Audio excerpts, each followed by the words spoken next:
Olá, irmãos, graça e paz. É com grande alegria que mais uma vez estamos nós, tendo a oportunidade de estarmos em contato com a palavra do Senhor, de forma distante, de forma online, é verdade, mas sempre que temos a oportunidade de estarmos próximos da palavra do Senhor, ouvirmos a pregação, certamente é um motivo de alegria para nós, Então, temos com essa restrição a oportunidade de ouvirmos outros pregadores, Isso se dá de forma mais fácil do que de repente, presencialmente. Então essa semana eu fiz contato até mesmo com o pastor David Huffman, pastor Brendo, e ao decorrer das próximas semanas eles também estarão aqui gravando, lá dos Estados Unidos, gravando a mensagem para nós ouvirmos aqui. Nesta oportunidade, nós iremos ouvir o pastor Rodrigo, compartilhar com a gente uma mensagem que recentemente compartilhou com os irmãos lá em Barueri, e tenho certeza que será uma grande bênção. Eu gostaria de, nessa oportunidade, irmãos, ler um pequeno trecho do nosso capítulo de hoje, João, capítulo de número 12. O texto vai nos apresentar que Jesus está mais uma vez na cidade de Betânia.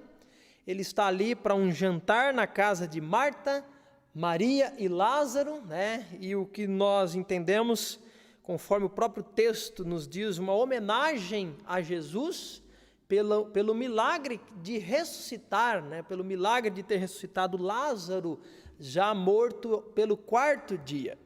E nesta ocasião, o que eu gostaria de destacar apenas seria o seguinte: versículo de número 3 nos diz: então Maria, deixe-me ler o versículo 2 também. Prepararam um jantar em homenagem a Jesus. Marta servia e Lázaro estava à mesa com ele. Então Maria pegou um frasco de perfume caro, feito de essência de óleo aromático, ungiu com ele os pés de Jesus e os enxugou com seus cabelos. A casa se encheu com a fragrância do perfume. Eu não vou entrar nos detalhes quanto a isso, Acredito que os irmãos devem ter lido o capítulo de hoje, mas eu gostaria, irmãos, de destacar que mais uma vez na palavra do Senhor é reservado um espaço onde os personagens são esses irmãos, Lázaro, Marta e Maria. E Jesus está na casa deles. E mais uma vez em que a Bíblia os menciona, nós vemos Marta atarefada, nós vemos Marta envolvida com o serviço, de servir os convidados ali, e nós vemos Maria envolvida com a adoração, Maria envolvida com o cultuar a Deus. Irmãos, nós temos atravessado dias difíceis, é verdade. Nós temos vivido um momento onde, se não pastorearmos o nosso coração, se não cuidarmos, nós nos encontraremos exatamente como Marta, envolvida com coisas importantes, sim, é verdade, com coisas necessárias, sim, mas não com coisas mais importantes. O mais importante não era servir os convidados, embora isso também era importante. O mais importante era desfrutar da presença de Cristo, era adorá-lo. Conforme o próprio texto vai dizer, Maria estava preparando o corpo de Cristo para o sepultamento. Se existe salvação, é porque existiu o sepultamento de Cristo. Enquanto Marta tem a sua mente, o seu coração relacionados às coisas desta vida, deste mundo, Maria tem o seu coração e a sua mente voltada para aquilo que é mais importante. E eu gostaria, irmãos, de transmitir a vocês o meu encorajamento para que continuemos nós, de forma objetiva, a cuidar para que os nossos olhos, o nosso coração, a nossa mente possa estar em contato com aquilo que é mais importante. Nós não podemos nos reunir aqui, é verdade, não podemos cultuar a Deus de forma presencial, é verdade, mas que você possa, durante esse período, irmãos, estar próximo da palavra do Senhor. Amanhã é capítulo 13 de João. compartilhei um vídeo extremamente interessante, né, que vai explicar o restante do livro de João. Nós temos as oportunidades de juntos, né, juntos virtualmente, estarmos orando. Terça-feira é o período de oração das mulheres. A cada momento, alguém coloca no grupo um pedido de oração. Eu compartilho todos os dias do menu de oração uma lista de nomes e pedidos para que nós busquemos a Deus e coloquemos as necessidades diante dos seus pés em oração. Nós temos o grupo pequeno, essa semana já estamos funcionando, a próxima semana continuaremos e acredito eu que já com a definição de todas as pessoas da igreja, um dia para nos encontrarmos em um grupo pequeno para estudarmos a palavra do Senhor. Nós temos a oportunidade de ouvir essa transmissão, essa gravação. Tá? Então, irmãos, cuide para que esse período, embora sendo difícil, possa ser um período de fortalecimento, um período onde, ao atravessarmos ele, possamos nos reunir aqui na igreja mais fortalecidos. Tá? Então, que Deus nos abençoe, estarei orando. Na sequência, nós ouviremos os hinos, tá? Para que não tivéssemos apenas um solo do regente acompanhado do piano. Eu fiz recortes das gravações dos cultos anteriores, da parte musical, e estamos trabalhando na edição para isso. Eu acredito que domingo que vem ficará ainda melhor, né, e assim por diante. Que Deus abençoe. Vamos orar neste momento. Pai, te louvamos o privilégio que nós temos de te servir. Agradecemos, ó Deus, a oportunidade de mais uma vez ouvirmos a tua palavra, mais uma vez poder parar os nossos afazeres e priorizarmos aquilo que é importante para o Senhor. O Senhor disse que vai nos edificar, o Senhor disse que irá nos transformar à imagem de Cristo, essa é uma promessa, Deus. Mas o Senhor também escolheu os meios de fazer isso, e é através da tua palavra. A fé que o Senhor nos aumenta é através de ouvirmos a pregação da tua palavra. Então que o Senhor nos abençoe, nos fortaleça e continue, ó Deus, edificando a tua igreja. Essa é a nossa oração no nome de Jesus. Amém. Então agora nós ouviremos os hinos. Início ao nosso culto nesta noite, cantando o número 116 do Voz de Melodia, número 116, Seu Nome é Maravilhoso.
Próximo hino essa noite, número 106 do Voz de Melodia, número 106, Jesus, Sempre Te Amo.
noite, número 236 do cantor cristão, Atribulado Coração. Gostaria de pedir àqueles que podem que se coloquem de pé para entoarmos nosso último hino 236, Atribulado Coração.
Então, a mensagem de hoje vai responder essa pergunta: como ter alegria em qualquer situação? Não precisa abrir, mas Lucas 15 é um texto bastante conhecido, onde Jesus Cristo ele nos conta 3 histórias. Primeiro, ele fala sobre um homem que tinha 100 ovelhas e ele perdeu uma. A outra história é sobre uma mulher que perdeu a sua moeda, a sua dracma preciosa. E a última história é a tão conhecida de um pai que perdeu o seu filho. Essa história leva o título de O Filho Pródigo. Todas essas parábolas, elas ilustram a realidade da salvação. Ou seja, a ovelha perdida, ela é encontrada. A moeda também é perdida e ela é encontrada. O filho, ele está perdido e ele é encontrado. Ou seja, todas essas histórias, o que elas têm em comum é que elas ilustram uma alma perdida que retorna para Deus. Em cada uma dessas parábolas, nós temos algo em comum. Cada uma delas. No final da parábola da ovelha perdida, por exemplo, em Lucas 15, versículo 6, ele diz assim: e indo para casa, reúnes os amigos e vizinhos, dizendo-lhes o quê? alegrem-se comigo, porque já achei a minha ovelha perdida. Digo a vocês, assim haverá mais alegria no céu por um pecador que se arrepende do que por 99 justos que não necessitam de arrependimento. Quando na parábola da moeda perdida, ela é achada, ele diz o seguinte, é dito o seguinte, você tem que clicar na tela e parar. Se for para outro lugar, ele vai perder o acesso do passador de slides aqui. Ele diz assim, e quando a encontra, estão falando da moeda perdida, reúne as amigas, as vizinhas, dizendo, alegrem-se comigo, porque achei a dracma que eu tinha perdido. Eu afirmo a vocês que a mesma alegria existe diante dos anjos de Deus por um pecador que se arrepende. E na parábola do filho perdido, que é encontrado, ele diz assim no versículo 22 e 24, fala, o pai, porém, disse aos servos, tragam depressa a melhor roupa e vistam nele. Ponham um anel no dedo dele e sandália nos pés. Tragam e matem um bezerro gordo. Vamos comer e festejar. É batista, né? Porque onde tem festa tem que ter comida, né? E ele fala assim, ó, porque este meu filho estava morto e reviveu. Estava perdido e foi achado. E começaram a festejar. Você vai perceber, irmãos, que cada uma dessas histórias, em cada uma delas, nós encontramos algo em comum, que está presente aqui, que é um cenário de grande alegria. Uma coisa que eu gostaria que você gravasse na sua mente é que a salvação e a alegria, elas andam juntas. A alegria deve caracterizar a vida de um salvo. Um salvo não pode ser alguém triste, entristecido, salvo se ele estiver passando por algum problema clínico. Nós sabemos que existem dificuldades que uma pessoa pode enfrentar que pode tirar a alegria dela. Então, sem dúvida, diante de quadros assim, há a necessidade de um tratamento que seja feito através de especialistas, através de medicamentos, através de várias outras alternativas que auxiliam também o tratamento espiritual. Mas, em geral, num quadro normal, a salvação e a alegria, elas caminham juntas. E a alegria deve caracterizar a vida de um salvo. Quando nós olhamos 1 Pedro, capítulo 1, versículos 6 a 9, nós vamos descobrir rapidamente que o tema aqui nesse trecho é a salvação. 3 vezes o Pedro faz referência à salvação aqui. Ele fala isso sobre salvação, primeiramente no versículo 5, depois ele vai falar sobre salvação de novo no versículo 9, e ele repete o assunto no versículo 10. E só para você entender, quando a gente faz a interpretação de um texto, quando a gente vai olhar para um texto para entender e para pregar, para você poder saber sobre o que está sendo dito, você vai prestar atenção, uma das regras de hermenêutica é você prestar atenção em assuntos que são repetidos. E se há 3 vezes a repetição do assunto da salvação, fica claro para nós que ele tem um assunto principal, que é o assunto da salvação. Agora, Pedro tem um segundo assunto que caminha ao lado da salvação aqui. Um outro tema que Pedro desenvolve ao lado da salvação é o tema da alegria. Olha o que ele diz logo no início do versículo 6. Ele fala, nisso vocês exultam. Olha o que ele vai falar no final do versículo 8. Lá no final do versículo 8, pode acompanhar aí na sua Bíblia, ele diz assim, ó, exultam com alegria indescritível e cheia de glória. Aí você pergunta, mas por que, pastor? Pedro, quando ele vai tratar sobre salvação, ele trata ao lado também sobre o assunto da alegria. Na verdade, irmãos, é a coisa mais comum isso acontecer. Por quê? Porque são 2 assuntos que caminham juntos, que caminham lado a lado. Na verdade, um é resultado, um é fruto do outro. Ou seja, a alegria é resultado da salvação. Olha o que o salmista disse no Salmo de número 4, versículo 7. Ele fala, mais alegria me puseste no coração do que a alegria deles, quando eles têm fartura de cereal e de vinho. O que o salmista está dizendo aqui? Eu tenho mais alegria no meu coração por ter Jesus, por ser salvo, do que os incrédulos, os gentios têm, quando eles têm um monte de comida e um monte de bebida. Você já viu como é uma festa de incrédulo? Na maioria das vezes, eles não têm muita motivação.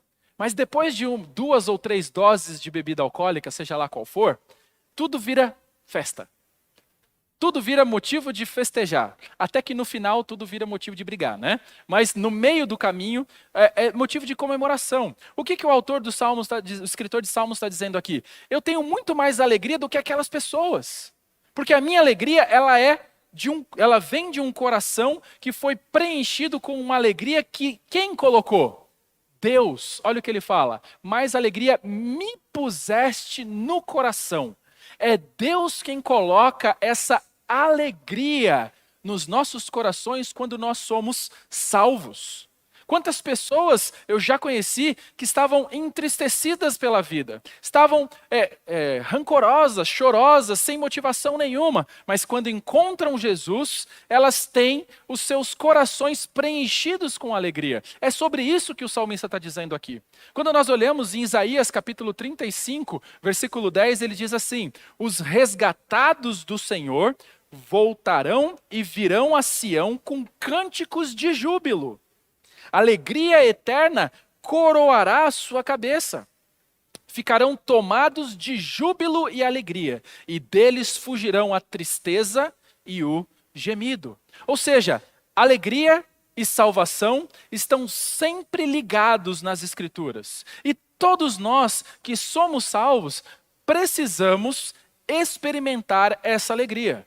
Desde que não tenhamos um quadro clínico que justifique a perda dela, e se isso for o caso, você precisa buscar ajuda, você precisa tratar, mas o ser humano, o cristão, aquele que conhece o Evangelho, ele deve ter um coração transbordante de alegria. É por isso que Paulo disse em 1 Tessalonicenses capítulo 5, versículo 16, estejam sempre alegres. Qual é a ordem que ele nos dá aqui? Ele fala que nós devemos estar. Não é algo optativo, é um imperativo. Nós temos a responsabilidade de estar de vez em quando.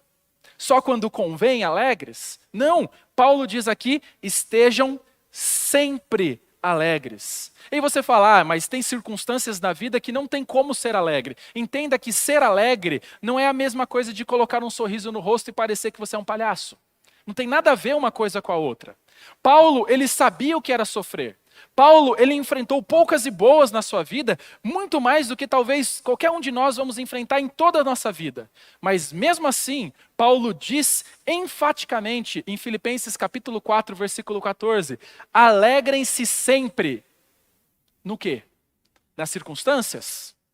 Alegre-se sempre nas coisas que nos acontecem? Não, a nossa alegria deve estar firmada sempre aonde? No Senhor. E ele fala, outra vez digo, alegrem-se. Ele fala enfaticamente, a nossa alegria, ela deve estar não em circunstâncias externas. E eu sei que todos aqueles que participaram do Instituto e fizeram a leitura, e o devocional em Filipenses sabem que Filipenses foi escrito enquanto Paulo estava onde? Numa mansão? Ele estava na beira da praia com uma água de coco gelada na mão? Paulo estava onde? Preso. É uma das epístolas da prisão. Ele estava algemado ao lado de soldados romanos, chamado por ele de guarda pretoriana, ou seja, os soldados de elite da guarda romana o guardavam 24 horas por dia. Ele corria o risco de ser executado como resultado daquela prisão. Mas mesmo em um cenário como esse, onde ele poderia olhar para si mesmo com autocomiseração e talvez com uma atitude entristecida, ele olha para todos e ele escreve para os cristãos em Filipos dizendo, alegrem-se sempre no Senhor. Por que ele não fala para você se alegrar nas circunstâncias? Porque as circunstâncias mudam. A sua vida muda de uma hora para outra, num piscar de olhos. Mas o Senhor, ele nunca muda. Se as circunstâncias mudam e podem tirar a alegria da sua vida, o fato do Senhor nunca mudar traz para nós a segurança de que a alegria, quando está firmada no Senhor, ela nunca pode ser tirada de nós. Então essa alegria, ela vem como resultado da nossa salvação. Somente em uma circunstância, a alegria do crente, ela vai embora, ou ela pode ir embora. Sabe quando é? Sabe quando um crente, ele pode perder a sua alegria? Quando ele está em pecado. O Salmo 51, no versículo 12, quando Davi, ele tem aquele salmo de confissão, ele confessando o seu pecado de adultério, confessando o seu pecado de assassinato, ele clama a Deus, e qual que é a preocupação e o que ele pede para Deus? Ele pede para Deus o seguinte: restitui-me a alegria da tua salvação. O que ele está dizendo com isso? Ele está reconhecendo o fato de que, quando ele pecou, a alegria da salvação foi tirada dele. Ele não tinha mais o prazer no Senhor. E como resultado disso, ele se tornou alguém entristecido. Alguém sem motivação alguma para estar contente no Senhor. Então, sem dúvida, o pecado traz isso. O pecado, ele faz com que você perca a alegria da sua salvação. Mas ainda assim, a palavra de Deus nos diz que quando nós confessamos o nosso pecado, o Senhor, ele faz o quê? Ele nos perdoa e através desse perdão, os nossos corações devem transbordar de alegria de novo, porque o Senhor, ele nos perdoa. Irmãos, a verdade que eu quero que você saia daqui com ela em mente nessa noite é a seguinte: o cristão, ele deve sempre ser alegre em todos os momentos, pois isso é resultado da sua salvação. Vamos ler juntos para que ajude você a fixar isso? Vamos lá. O cristão deve ser alegre em todos os momentos, pois isso é resultado da sua salvação. Agora você pode estar com uma interrogação na sua mente. A pergunta que não quer calar. Pastor, como nós podemos experimentar essa alegria? Como nós podemos ser homens e mulheres alegres? A verdade, irmãos, é que ser alegre circunstancialmente, até o incrédulo consegue ser. Isso qualquer um consegue. Até um animalzinho de estimação.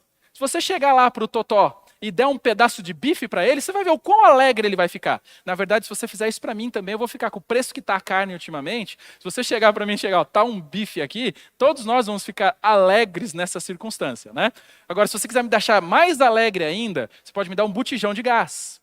Agora, se você quiser me deixar muito alegre, me dá 1 litro de combustível, de gasolina. Aí a gente vai ficar transbordante de alegria mesmo, né? Mas como nós podemos, então, desenvolver isso?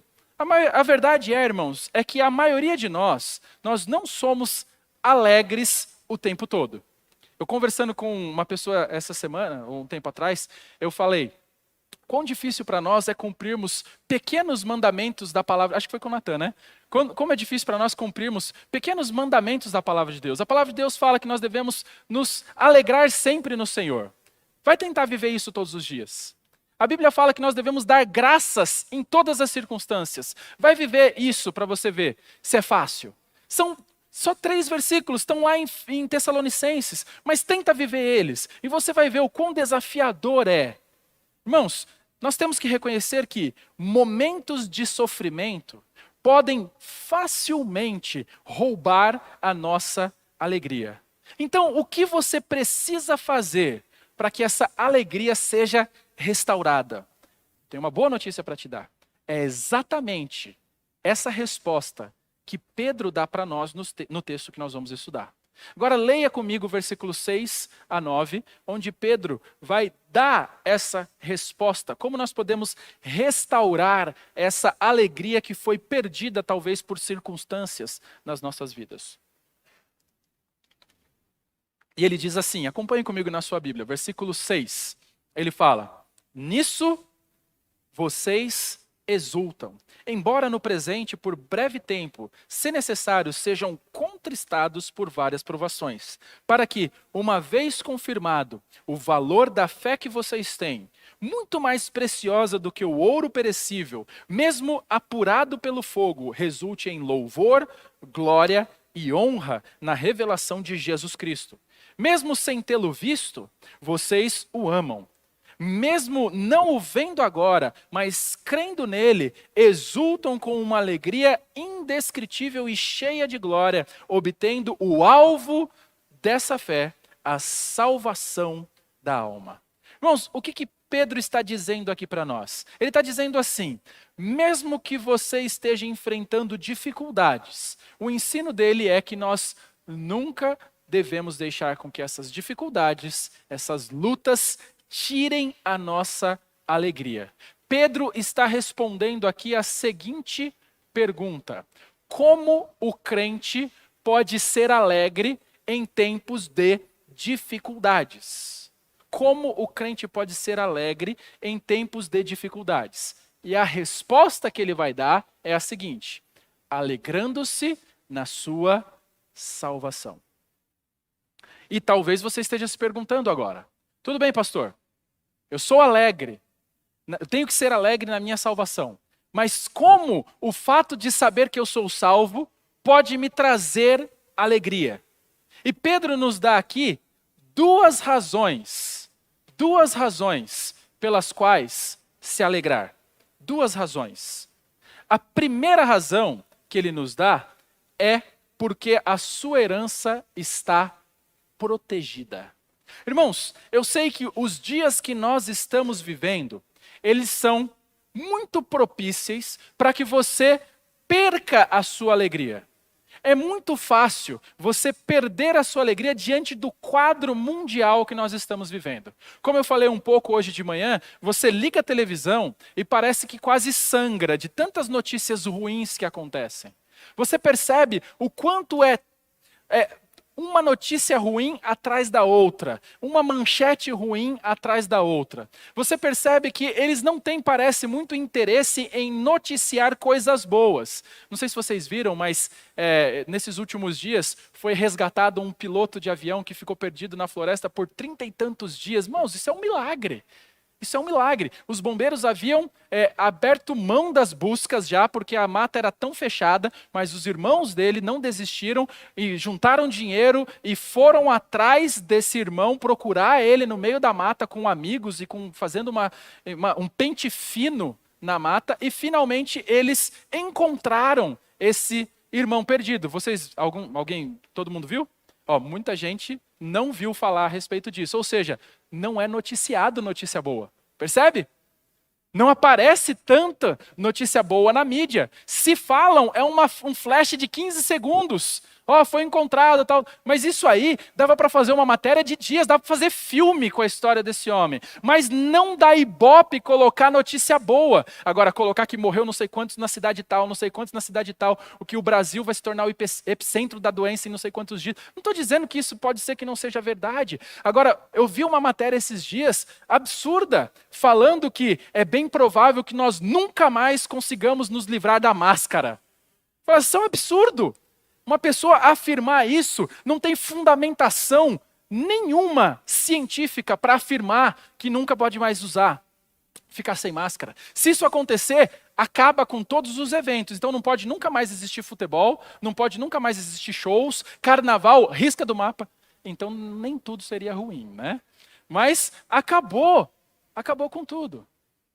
Isso não tem fundamento. Agora, notícias assim pipocam na sua timeline de redes sociais, pipocam nos telejornais aos montes. E é muito fácil você ficar triste. É muito fácil você ficar triste depois de colocar a compra no carrinho da sua casa e for pagar. É isso que eu tenho que te entender. É triste. Quando você tem que comprar um botijão de gás e há poucos meses atrás custava 65 e agora está 85 reais. É triste isso. É muito fácil você se entristecer diante do cenário que nós estamos vivendo. Agora, irmãos, o que Pedro está dizendo para nós é que essas circunstâncias externas, esses momentos que nós somos acometidos com más notícias, isso não pode tirar a nossa alegria, não podem roubar a nossa alegria. E a primeira razão que ele dá para isso é por quê? Porque, na verdade, irmãos, aquilo que de fato importa para nós está protegido, não está correndo qualquer risco de ser perdido. Por isso que ele diz no versículo 6, no início, nisso vocês exultam. E essa palavra exultam aqui tem um significado muito forte. Significa uma felicidade superabundante. É mais do que ser feliz, é uma felicidade intensificada. É uma felicidade que independe de circunstâncias. E ele está dizendo, nisso vocês exultam. E você pergunta, nisso o quê? Agora, se você sabe que ele está falando nisso, significa que ele está se referindo a algo que ele já disse anteriormente. Para nós sabermos sobre o que ele está dizendo, você precisa voltar os seus olhos para os versículos anteriores. Então olha o versículo 3. Olha o versículo 3 que ele vai falar no que você deve exultar. No que você deve ter uma alegria transbordante. Ele fala assim, bendito seja o Deus e Pai do nosso Senhor Jesus Cristo, que segundo a sua grande misericórdia, fez o quê? Nos regenerou para uma viva esperança mediante a ressurreição de Jesus Cristo dentre os mortos. Para uma herança que não pode ser destruída, que não fica manchada, que não murcha e que está reservada nos céus para vocês, que são guardados pelo poder de Deus, mediante a fé, para a salvação preparada para ser revelada no último dia. No último tempo, perdão. Irmãos, Pedro está dizendo aqui que essa herança está protegida, que está protegida por nós nos céus, ela deve nos trazer alegria. E esse deve ser o sentimento que nós temos com relação à nossa salvação. Ao saber que Deus, por sua misericórdia, Ele nos fez nascer de novo, para que nós pudéssemos ter uma viva esperança. Uma esperança, essa esperança que nós temos, ela está guardada para nós nos céus. É uma herança que nunca perecerá, nunca será contaminada, nunca será perdida. A sua beleza nunca murcha, conforme ele diz para nós aqui. E diante dessa herança prometida, você deve se alegrar. E se isso não acontece, tem algo muito errado na sua vida.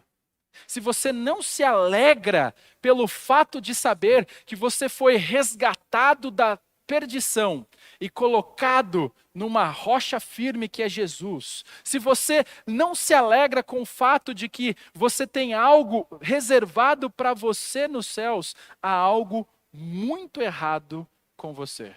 Aí eu pergunto, onde será que você está buscando alegria? Será que você está buscando alegria nas circunstâncias desta vida? Se você estiver buscando, você não vai encontrar. Na maioria das vezes, sejamos sinceros, a vida, ela traz muito mais tristezas para nós do que alegrias. Isso é uma realidade que todos nós experimentaremos e um dia cai a realidade na vida até mesmo das nossas crianças. Quando você é pequeno, parece que tudo é perfeito, parece que tudo é lindo, tudo vai dar certo. Mas quando você cresce um pouquinho mais, você percebe que não é bem assim. Você percebe que o pecado afetou a realidade do ser humano tão fortemente, está tão arraigado na sociedade, que na maioria das vezes as nossas vidas, elas são muito mais envolvidas em tristezas do que em momentos que podem trazer para nós alegrias.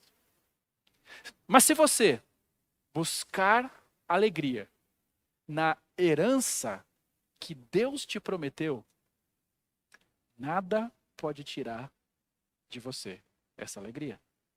Por isso, irmãos, pare de buscar satisfação neste mundo.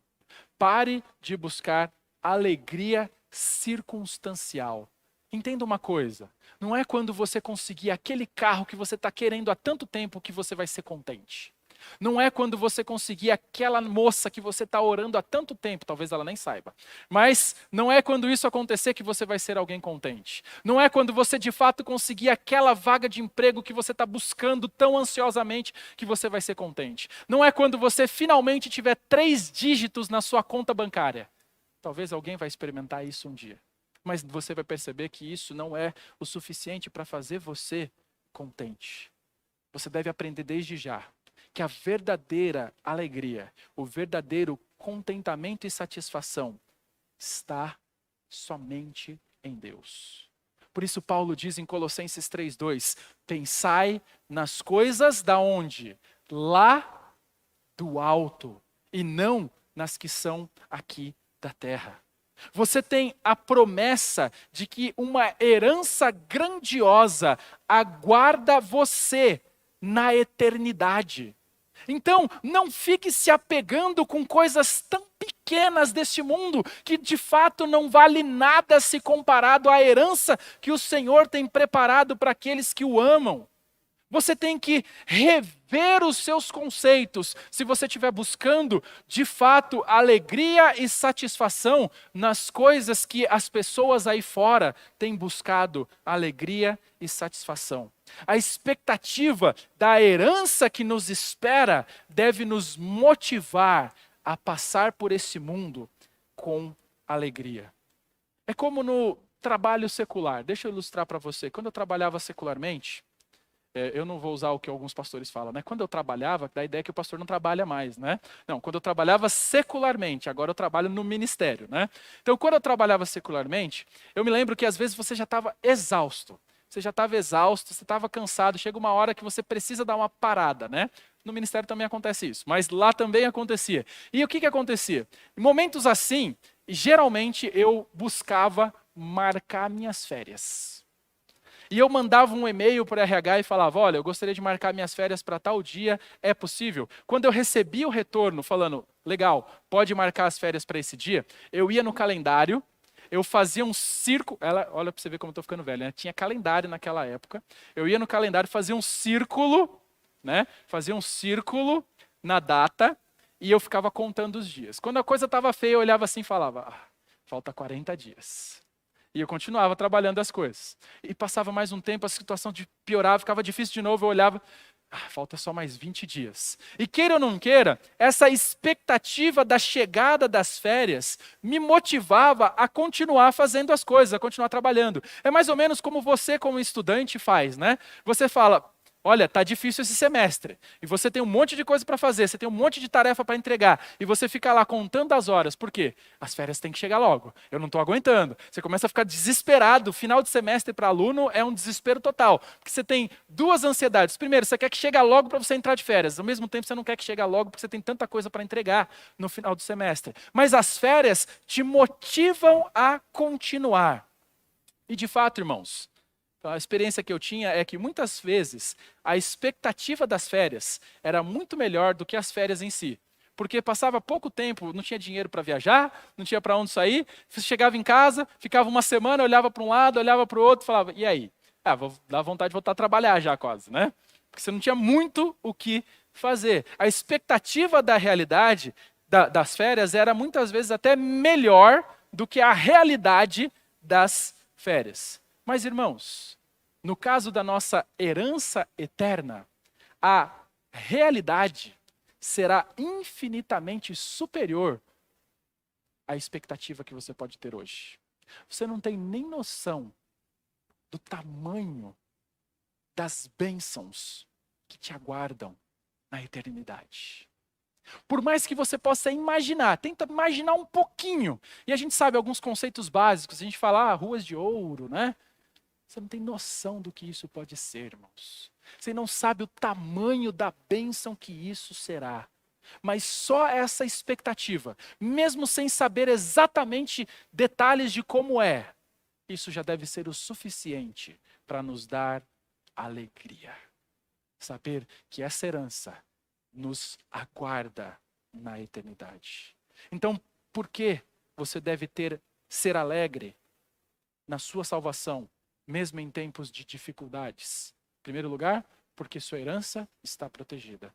Segundo lugar, segunda razão é porque a sua fé está sendo confirmada.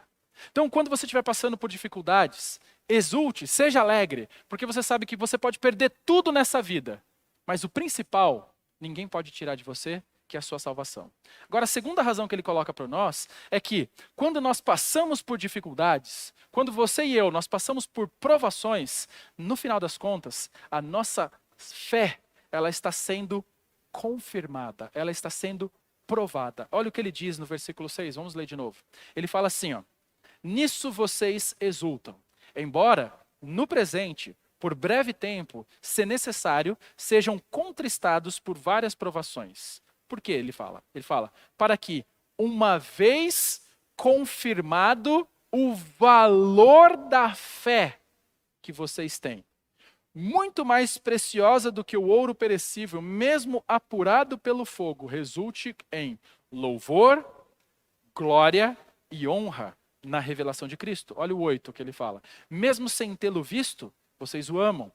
Mesmo não vendo agora, mas crendo nele, exultam com uma alegria indescritível e cheia de glória, obtendo o alvo dessa fé, a salvação da alma.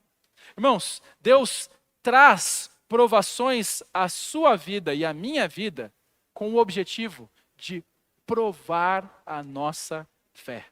Algumas pessoas pensam que as dificuldades que nós enfrentamos servem somente para tirar a nossa alegria. Mas é o contrário, irmãos. As lutas que nós enfrentamos, elas devem nos dar mais alegria. Por quê? Cada vez que você passa por provações, mas a sua fé permanece, é uma prova de que a sua fé ela é verdadeira. Ela não é artificialmente produzida, não é algo somente de fachada. Uma fé que não é verdadeira, ela não subsiste ao teste do fogo. Quando as provações queimam essa vida, a fé se desfaz. Por isso que tantas pessoas, quando enfrentam dificuldades, elas põem o pé na estrada, saem dos caminhos do Senhor, abandonam o Evangelho. Por quê? Na verdade, a fé dessas pessoas era falsa, não era uma fé verdadeira. Eu disse desde o primeiro dia da pandemia, quando nós tivemos que fechar as igrejas, que a pandemia ela teria um efeito purificador nas igrejas. Eu não sei se vocês lembram. Eu tenho repetido isso várias vezes, porque é isso que as provações fazem. As provações, elas purificam o meio do povo de Deus. Eu não tenho dúvida que Deus, quando ele permitiu que essa pandemia se espalhasse pelo mundo, ele tinha o objetivo de justamente fazer isso, purificar também o seu povo. Provações, elas podem nos trazer grandes benefícios também. E o maior deles é saber se a nossa fé é verdadeira ou se ela é falsa. Então, irmãos, com o objetivo de nos encorajar, Pedro nos dá aqui alguns princípios importantes sobre as provações. E o primeiro princípio que ele nos fala a respeito das provações é que as provações, elas são temporárias. E amém por isso, né? Um dia, elas passam. Por mais que a mídia tenha dito que parece que o coronavírus veio para ficar para sempre nesse caos, não é verdade. Vai passar. Ele diz aqui no versículo 6, por breve tempo. Percebe?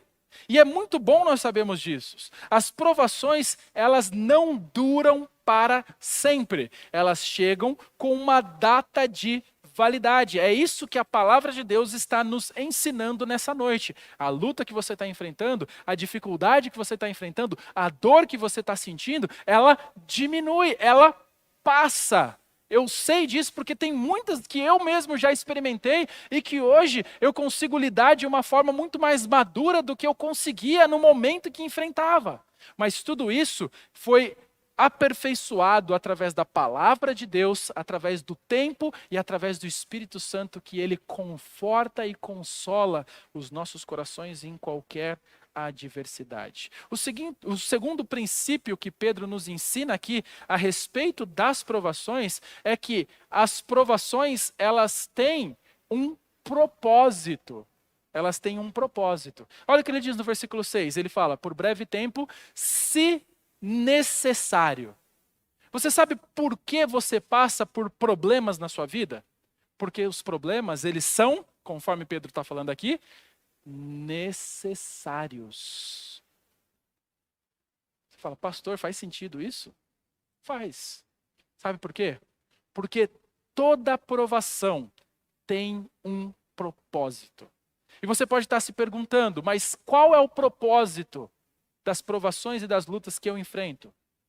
Tem muita provação que eu passo muitas vezes e eu não entendo por quê. Ok, talvez você vai entender lá na frente.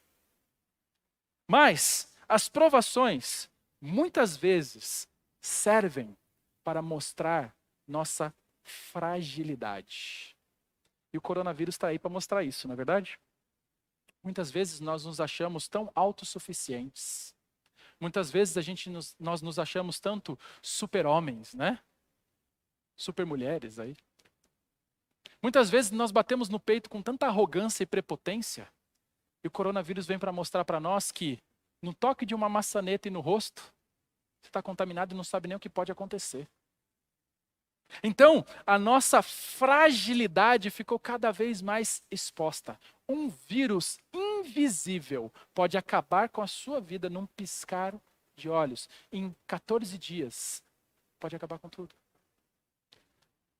As provações, muitas vezes elas servem para isso, para mostrar a nossa fragilidade. Além disso, as provações também servem muitas vezes para nos afastar de coisas mundanas. Quantas são as pessoas que estavam vivendo na perdição também? Se por um lado muitos que estavam dentro das igrejas saíram diante das provações, durante a provação do coronavírus, ao mesmo tempo também, muitas pessoas que estavam lá fora perdidas, por causa também da pandemia, começaram a buscar ao Senhor, abandonar as coisas que o mundo oferecia e começaram a questionar, o que vai acontecer comigo se eu pegar esse vírus? Eu posso morrer? E elas entregaram suas vidas a Jesus. Muitos cristãos que estavam balançando ali entre o mundo e a igreja, entre as coisas de Deus e as coisas deste mundo, também consertaram as suas vidas, abandonaram as coisas deste mundo. Então as provações muitas vezes servem para isso. Vai me dizer que quando você está enfrentando dificuldades na sua vida, não é o período onde você mais lê a Bíblia e mais ora.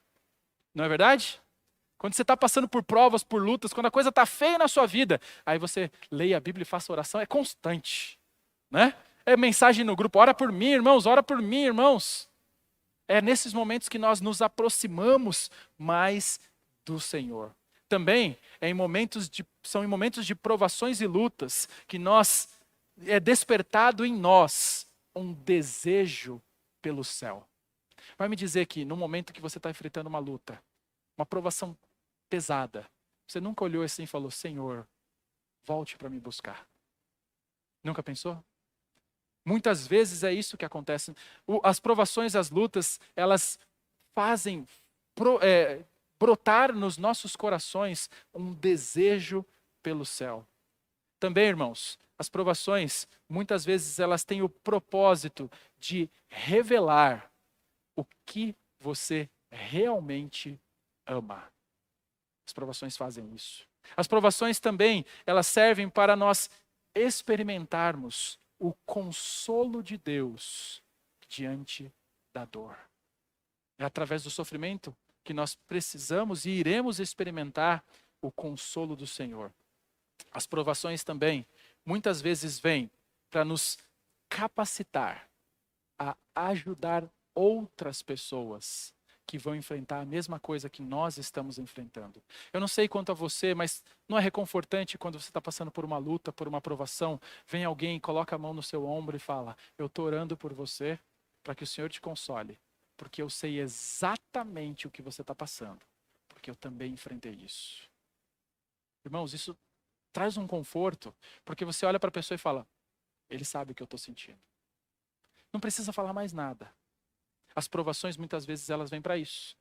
Para que você possa ser um instrumento de Deus na vida de outras pessoas que enfrentarem situações semelhantes. Às vezes também, irmãos, as provações vêm como consequência do nosso pecado. É triste, mas é uma realidade. Nós não podemos achar que podemos viver em rebeldia contra o Senhor, em pecado contra Deus, e que isso vai passar em branco. Pedro disse, no capítulo 5, do versículo 10, de 1 Pedro aqui mesmo, ele disse assim: e o Deus de toda graça, que em Cristo os chamou à sua eterna glória, depois de vocês terem sofrido por um pouco, Ele mesmo irá aperfeiçoar, firmar, fortificar e fundamentar vocês. Ou seja, Deus tem um propósito nas nossas provações. Quais propósitos? Aperfeiçoar, firmar, fortificar e fundamentar. Colocar você num alicerce seguro. Deus tem esses propósitos. O terceiro princípio, irmãos, a respeito das provações que Pedro vai nos ensinar aqui, é que as provações, elas trazem dor. Olha o que ele diz no versículo 6. Ele fala que nós seremos contristados pelas provações. E sabe o que significa essa palavra contristados? Significa angustiado. E é uma realidade, irmãos. Não é errado você ficar angustiado, você ficar angustiada quando você estiver passando por uma provação. Tem pessoas que parece que tem problema, né? Quando você está triste, chorando, aconteceu alguma coisa, a pessoa chega para você e fala: chora não! Como assim chora não? É uma reação natural. Deixa chorar. Na verdade, irmãos, quando eu perdi meu pai, eu me lembro exatamente. Pessoas chegavam para mim e não falavam, não chora não, mas me abraçavam e choravam junto. E isso fazia com que o meu coração dava um alívio. Era natural. Isso dava chorar muitas vezes traz isso. Você fala, eu sei que não resolve nada, mas eu preciso. Então, tristeza faz parte. As provações, elas nos angustiam. É um fato. As provações, elas trazem dor. Não é errado sofrer diante das provações, das lutas. Então, Pedro fala isso para nós. As provações, elas trazem essa dor. O quarto princípio que ele nos ensina é que as provações, elas podem vir de muitas maneiras. Versículo 6, ele diz assim: várias provações. E várias aqui, a palavra grega para várias é poikilos, que significa muitas cores. É a mesma palavra que aparece lá em Tiago, quando ele fala que nós devemos estar alegres quando nós enfrentarmos várias provações. E aqui, essa palavra não tem o sentido simplesmente de falar de quantidade, mas sim de diversidade. Ou seja, nós vamos enfrentar provações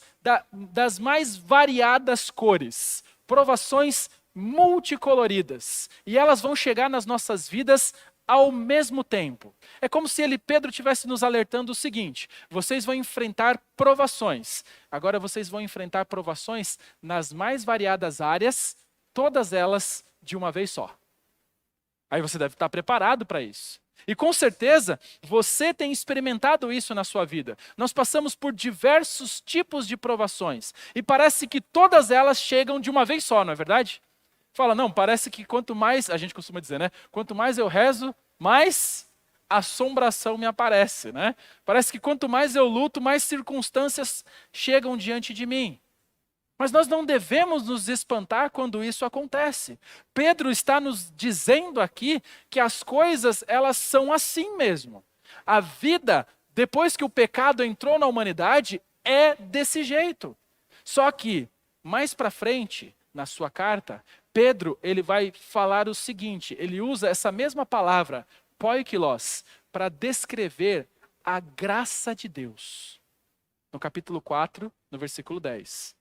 Então, o que nós aprendemos com isso, irmãos? É que se os problemas, eles têm várias cores, eles podem ter vários tons, pode ter problema verde escuro, pode ter problema azul claro, pode ter problema que a coisa fica preta. O que Pedro está nos dizendo é que existe uma graça de Deus exatamente da mesma cor que a prova. Ou seja, se a coisa está preta, Deus tem a graça de Deus suficiente para resolver essa situação. Deus tem uma graça na cor certa para a sua tribulação. É o que ele está ensinando para nós. E o quinto princípio que ele nos ensina a respeito das provações aqui é que as provações, elas não devem diminuir a nossa alegria. Ele fala no início do versículo 6, nisso vocês exultam. Mas por que, irmãos? Por que que as provações não devem diminuir a nossa alegria? Ele fala no versículo 7. Versículo 7, acompanha aí, ele fala assim: para que, uma vez confirmado o valor da fé que vocês têm, muito mais preciosa do que o ouro perecível, mesmo apurado pelo fogo, resulte em louvor, glória e honra na revelação de Jesus Cristo. Ou seja, ela deve nos trazer alegria, porque é por meio das provações que a nossa fé é confirmada. Então, se você passar pela vida sem enfrentar provações, você nunca vai saber se a sua fé é verdadeira ou se ela é falsa, porque ela nunca vai ser testada. Por isso que nós devemos nos regozijar diante das provações, porque uma fé falsa, ela desfalece diante das lutas. Agora, uma fé verdadeira, ela passa no teste do fogo. Se ela for verdadeira, ela persiste. Se ela não for, ela é descartada. Agora pense uma coisa. Quando você estiver enfrentando uma provação, nesses dias que nós estamos vivendo, que é muito fácil isso acontecer. Muitas vezes nós enfrentamos problemas. Muitas vezes parece que tudo vai dar errado.